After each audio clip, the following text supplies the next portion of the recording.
Hey, this is Braden with Pickleball Effect. Today we're going to talk about how to break through your 4.0 rating with drilling.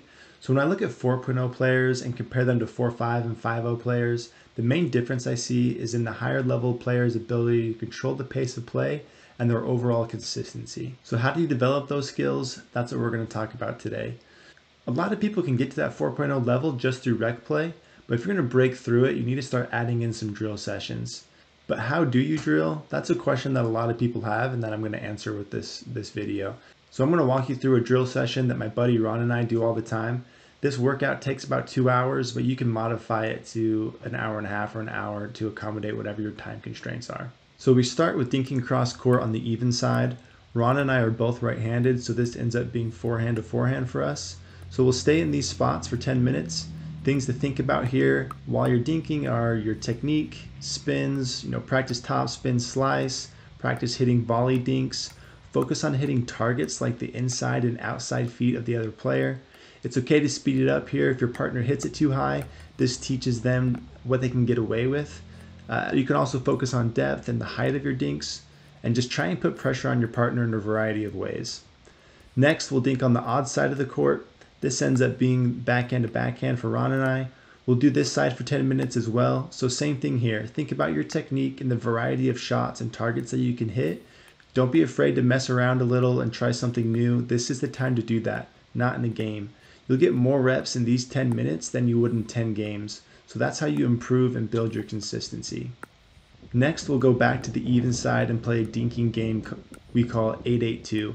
So the purpose of this game is to add some pressure to our practice. It's good to find ways to create pressure situations and mimic real game scenarios so that we can execute what we practice in real games. So to play this game, you both start with 8 points. You can only score on your serve and you'll serve it cross court. Then it's a live point after that. Feel free to speed it up and put the ball away when you get the chance. So you'll play to 11, but there's one catch. If you lose the point when you're at 10, then you go back down to 8. So it puts a little extra pressure on you to win that point when you're at 10. After 2 or 3 games, we'll go back to the odd side of the court and play that same 8-8-2 game on that side. So that finishes up the cross court dinks. Now we'll dink straight on for 10 minutes. This drill, you want to practice speed ups, blocks, counters, and just plain dinking straight on. This is a good drill to explore what you can and can't attack and to practice defensive blocks. Focus on attacking targets like the paddle side, shoulder, and hip. Work on following up attacks with another swing. After you do this for a bit, you'll start to recognize when people like to attack the ball so that you can anticipate it and counter it or block it better.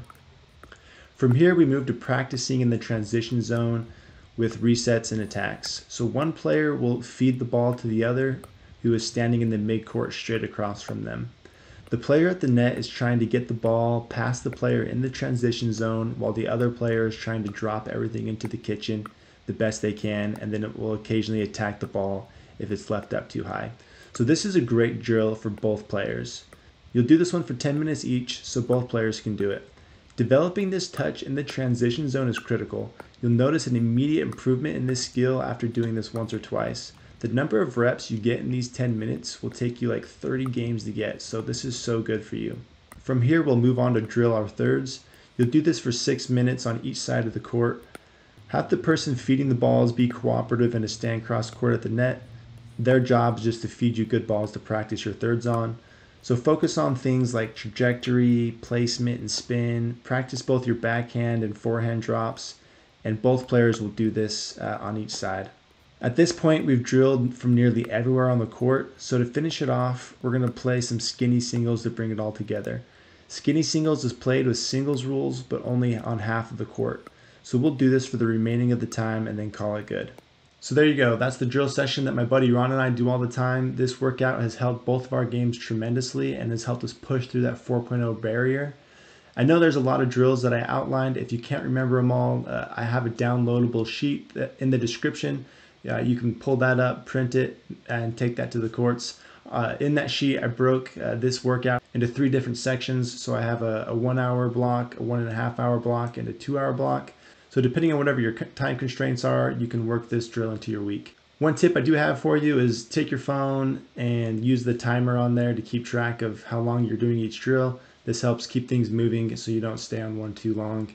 So there you go. That's everything I have for you. If you liked it, please subscribe and check out the other videos on my channel.